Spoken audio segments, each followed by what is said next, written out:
everyone. Welcome back to another episode of Parallel Barkings. My name is Larry Backer. Woof hoof.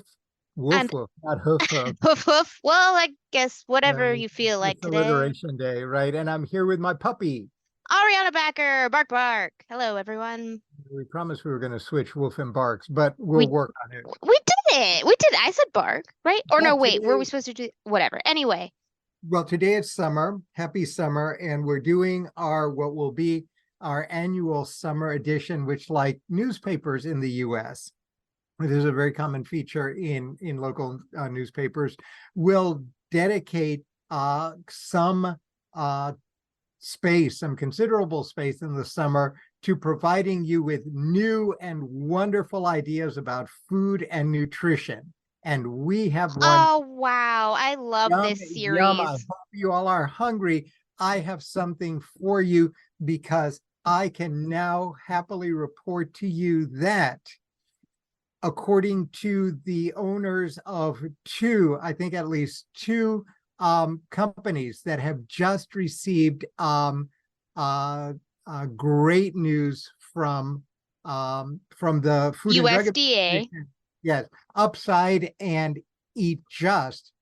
The Food and Drug Administration has just approved the manufacture and selling of cell-cultivated chicken, which is the name, and God knows how many people in how many bureaucratic committees it took to come up with this one. Cell-cultivated chicken. That's our euphemism for lab grown. We don't have euphemisms in this country. We have increasingly Baroque terminology that is both precise, ambiguous, deceptive, and precise, and absolutely true. But anyway, so here we go. So it is literally cell-cultivated chicken, which one of the Dr. Uma Valetti, who's described in the New York Times as the cardiologist who helped start one of the two companies in 2015. There's a reason for 2015 in a second. Proudly was quoted as saying, "We are changing the paradigm.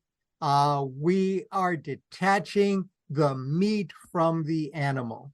And for me, this is actually quite uplifting because indeed we appear to live at a time in which detachment is the cultural order of the day.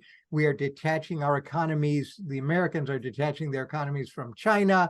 We are now detaching meat from the animals, and I think that this is just an interesting thing. Well, obviously you are none too. Would you eat this? No. That was real quick. You didn't No, even think about it. You didn't even want to taste it. You don't want to no, try it. no, Why no. not? Oh, what and why, pray tell? Wait. First, this question. Do you eat other fake meats? Other No, types of fake meats? I Do you eat well, I eat plant matter that masquerades. surprise this isn't meat? Yeah. I eat plant matter that masquerades itself as Okay. meat. Either soy-based or pea protein, I think is what it's called, based. And in full confession, I am as happy to eat vegan meals as I am to eat meals around slaughtered animals. And I'm just going to use the terms that Because that is what they are. happens. Yep. That's right. I tend not to but at the same time I said, well, I'm not going to eat this stuff. We have, and in part because we have the means to do it. And this is another podcast about means and to healthy eating. We have the means to restrict our consumption of slaughtered animals to those that have been third-party certified, to the extent that we can believe that, and this is what we got. Oh, that Yeah. makes me think of, okay, so now this is going to be a different class of food. This is going to create different classes of Well, we don't have people to who worry can about it being. afford the Well, real we're getting there. chicken Yes, versus Yeah, people we're who can getting there. afford the fake chicken We're getting there. versus We're getting there. But first, let me finish. So we eat I'm sorry, I'm sorry, sorry. farm raised, humanely raised, certified by third parties to the extent we can. And we would donate to and would and do support efforts to rethink and transform what we view with horror as one of the great experiments, horrible experiments from a kind of nightmare of industrialization, which is a development of these factory farms for animals, which we understand the balancing that went into it, and we understand all this. But from our perspective, and certainly in the long term, it's something that while it may well have served some sort of justifiable purpose at some point, given our technologies and our cultures at the time, it is something that ought to be slated for extinction. But so putting it all aside, so now we have cell-cultivated chicken, and people, and there are a couple of things that I think are just funny about it. All of this started, if the news stories are to be believed, and of course I'm just reporting what other people report, because I have not yet more into a grand disclaimer, disclaimer. I am not April O'Neil, fabulous investigative reporter, nor do I have the Mutant Ninja Turtles to help me uncover the truth. For those Well, that is disappointing. for those of you who are Teenage Mutant Ninja Turtle fans, you would have recognized April O'Neil in a heartbeat. For those of you whose viewing tends to be much more limited, that's my. I did one of the great feats of the late 20th century. You're absolutely right. Teenage Mutant Ninja Turtles are, and we don't eat them. goat.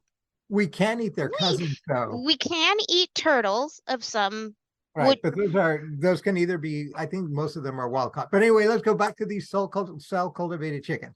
Yes. So as I understand it, the two companies that started working on this, and I think that they started in 2015, after, I believe, and this is the way it was reported, in 2013, a Dutch scientist by the name of Mark Post, who is a pioneer in the field, debuted a burger that was made from cells, that is your cultivated cells. I do remember that. Yeah. And that burger costs $325,000 to produce.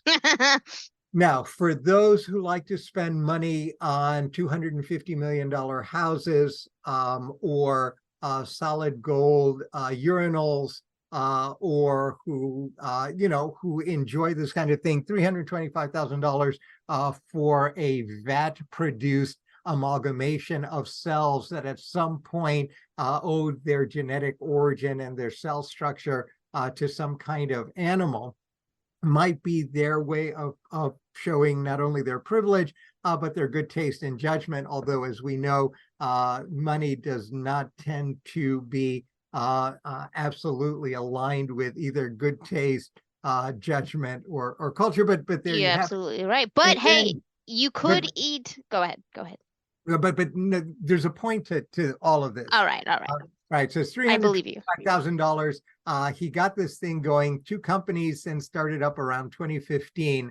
And their mission was to then try to create this as an alternative to slaughtered chickens. And of course, you're using this disparaging term. We talk about slaughtering people, and we think this is really bad. And now, all of a sudden, despite human behaviors otherwise, at least rhetorically, we transpose the pejorative of slaughter to animals. And that should, from a marketing perspective, that should make us a little more queasy about eating the flesh of creatures that have been slaughtered. And so it was marketed. And indeed, the way they're going to market it, as I understand it, is they're going to educate the despicables, that is the masses, those of us who really ought not to be alive because we cannot afford a non-fake Prada bag to go along with our solid gold urinals and our $250 million houses. They're going to market it to upscale restaurants and essentially show that if the rich and those who purport to have good taste, or at least are in the vanguard of taste. And for those of you who watch Zoolander, we know that taste is, while it is driven by those with a lot of money and influence, it doesn't necessarily have any relation to anything other than the human predilection to imitate people who they believe are higher on some kind of bizarrely constructed So that other people could also think that they are higher on the right. hierarchy. So if the Duke of Earl and the Prince of Peace spend $3 million on a chicken burger made from vat produced cells that now are amalgamated into something that sort of kind of looks like what had been a part of a slaughtered animal, then everyone else will line up and do it, which is grand. This is neither the first nor last time this has been done.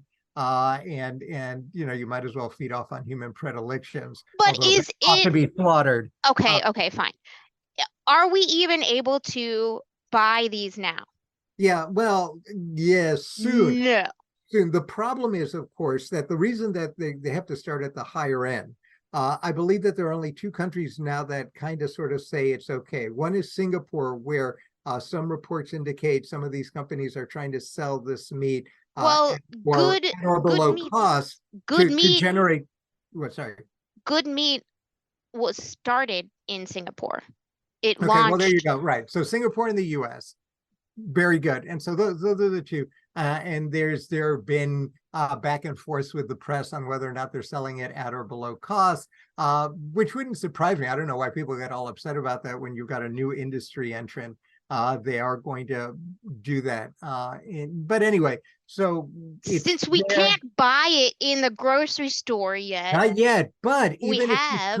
even if you could, right now they can't compete with normal chicken that Of is course not. slaughtered chicken because I believe that the number that they've been banding about is something like $4 a pound, which is I think higher than, oh, you made a face, which is how, oh, I'm not going to buy this stuff, Yeah, which is I mean, if people are already feeling wary about it, making it more expensive well, is going to no, be harder to it's yeah, but it's cheaper than three for hundred people to. twenty-five thousand dollars. So Okay, great. it's coming down, right? It's coming down, and the more there's demand, you know how this works. It's basic economics. The more the demand, because the problem is, in order to eat a chicken, you need a chicken. In order to eat a patty of cells that have been mushed together to resemble what it isn't, you need a factory, which means that you need machines, you need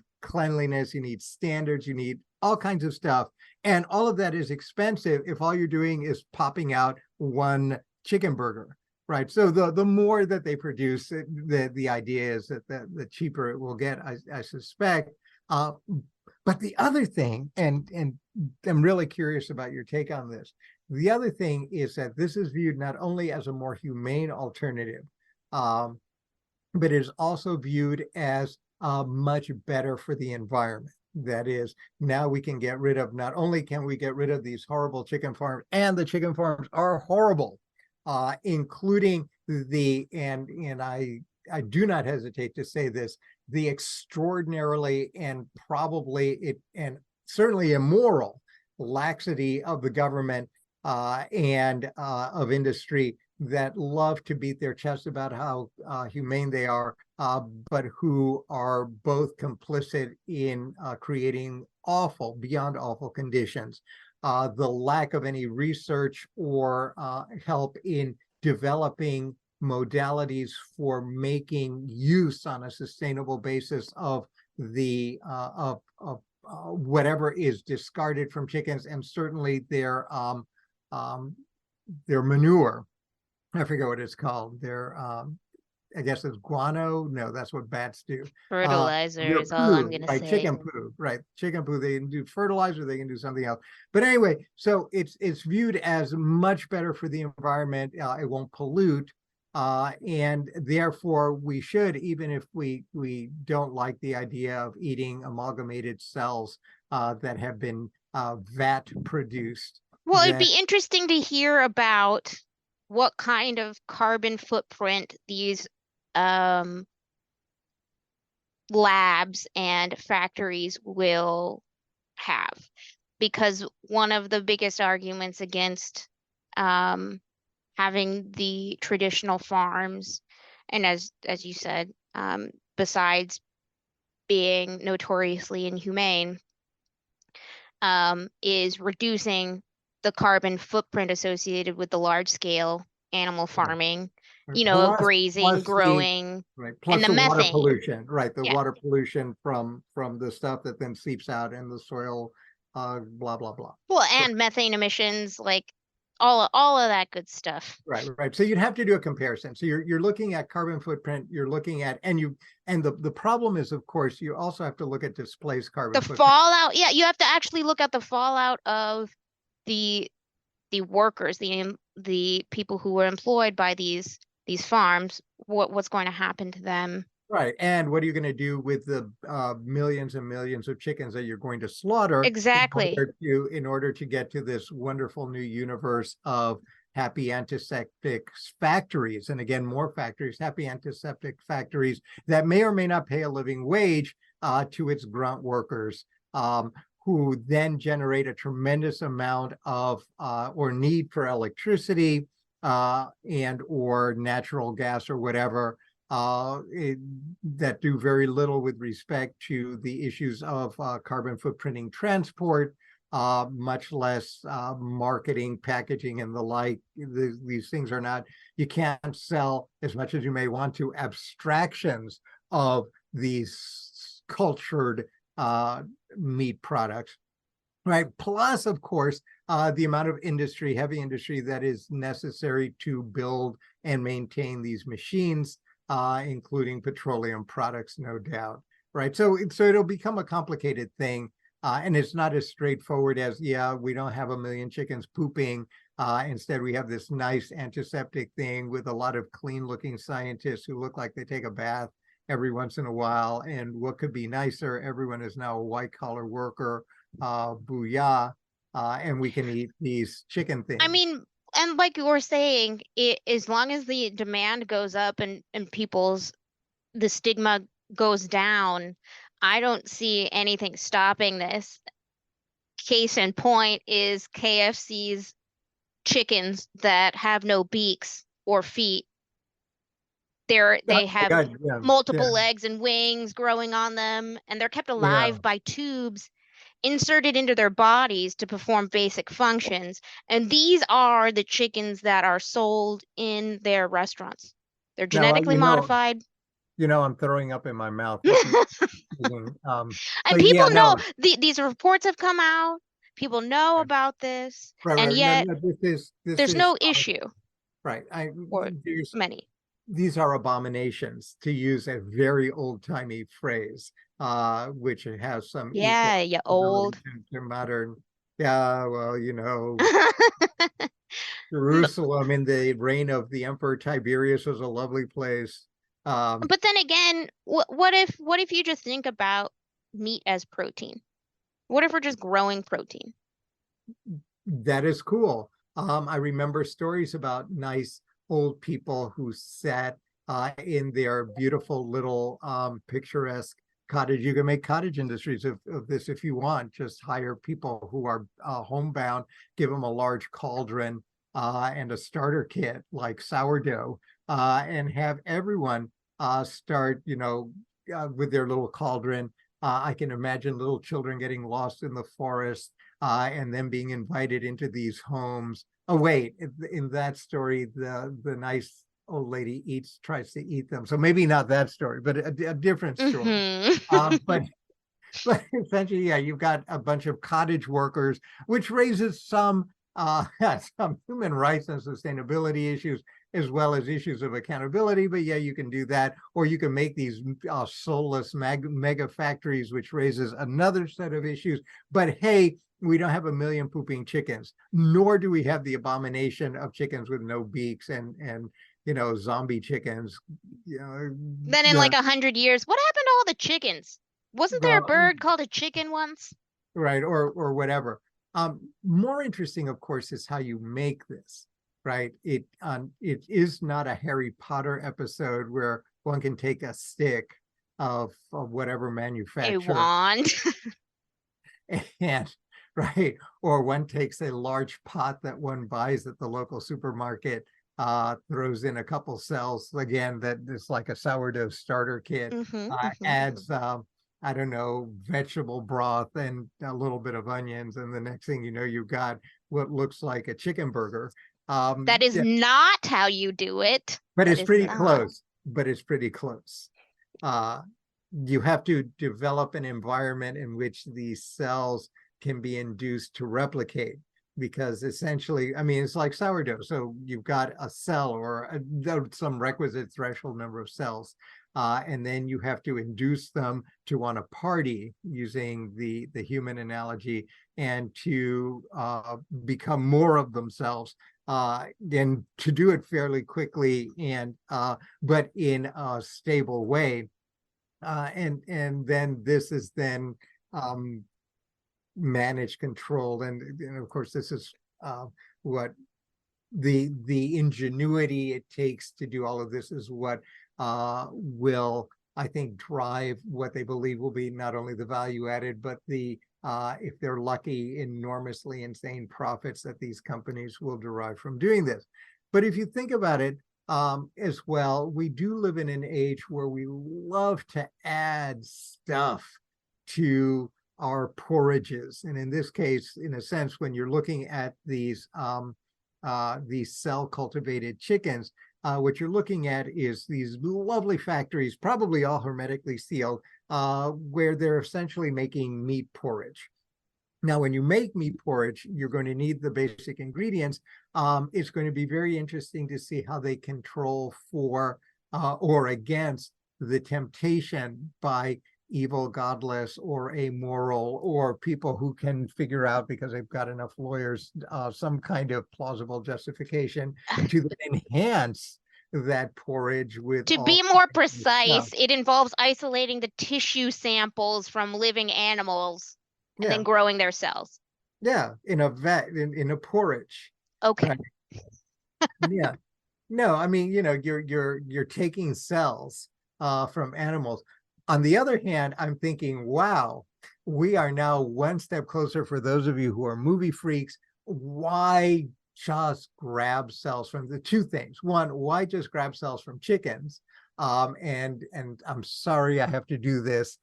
We are now one step closer to Soylent I Green. knew you were gonna do that. I knew it. Soylent Green is what? People, it's people. People. It's Soylent Green people, is people. people. I mean, I can scrape, I can get one of those, if I want to do a beauty regime, I can scrape the bottom of my feet to make them lovely like they were when I was 9 years old. And maybe I can take that and make, I don't know, dead human skin Oh, pork. that's lovely. Well, but That's a great. you scrape meat cells, you scrape meat cells. And why is it that well, one, why is it that you're limited to chicken? And two, how are you going to set up the structures for ensuring that indeed you aren't scraping cells from your workers? Now, clearly, no one has any intention of doing this, and I'm thinking along the lines of a fantastical movie Well, yeah, of production, course. a dystopian drama, and yet there it is. Because if in fact that's what you're doing, I can scrape it off of anything. A lizard, the cockroaches that I find in my factory. Oh, sorry, factories do not have cockroaches. Yes, they are That's problem absolutely number clean. one. And then problem number two is, well, you know, the fact that you ought to make this in a vat of whatever amino acids or whatever it is that they put in. I'm no scientist. Some water, amino acids, or whatever it is that they need to make these things multiply. Why can't you also add other cool things that either the state or science might think would enhance the value of this thing as Oh, a I'm sure you could, transmitting? given Right, time. You have to start somewhere, though, right, right? right, And right, right, right, chicken right. is Yeah, probably yeah. the easiest meat to think of, and the most heinous stories have come out about the chicken Oh, farms. Well, and everything tastes like chicken in the end, doesn't it? doesn't it? Doesn't it? Even Soylent Green, as I understand it, from Charlton Heston, may he rest in peace. Yeah. But anyway, so it's going to raise a bunch of really interesting issues. No, it's not going away. Yes, it's likely to be coming. There's no doubt that it's going to get better. And absolutely, we will be trained because we're Pavlovian to love this stuff because rich and famous people and influencers with their own distorted body images are going to tell us it's only cool people who will eat this stuff. So it's coming. But with it are coming all kinds, I think, of additional, to use the language of administrators, additional challenges. Well, along with everything else that's happening Yeah. over the Right. past few years, we're in a time of And change. right. And two issues remain unresolved. Right. One of them will be the extent to which you can verify its positive effect with respect to sustainability. And the second, and for me, the more troubling one, is the cost of by pursuing this road, the cost that we will incur by not having pursued the other road, which is to make the farming of animals that are slated for slaughter both more humane and more containable, more compatible with a sustainable and renewable culture. I think that has been tried. I think people are also trying to do that, and I just don't think it's going fast enough for the masses. I think people are demanding. The masses are not involved in the decision-making process, I assure you. The masses. I just don't think it's cost effective. I just don't think it's going to work for. Neither is $4 chicken that you make in a vat for the moment. And attitudes are absolutely changing. Oh yeah, well, attitudes can be whatever it is that you train attitudes to be. That's the whole point of having some Michelin 3-star serve this stuff.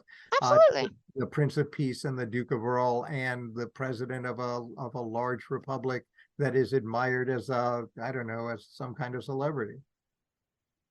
So you are against this trend, is what I'm guessing. I can't be for or against it. Yes, you can. No, it's a ridiculous question, mostly because, or a ridiculous point, mostly because there's not a thing I can do about it, and it is coming. So it is. You can say whether you are happy or sad about it. It doesn't matter. That's irrelevant. I can tell you that dodging questions. I would be. I'm not dodging questions. I'm avoiding them.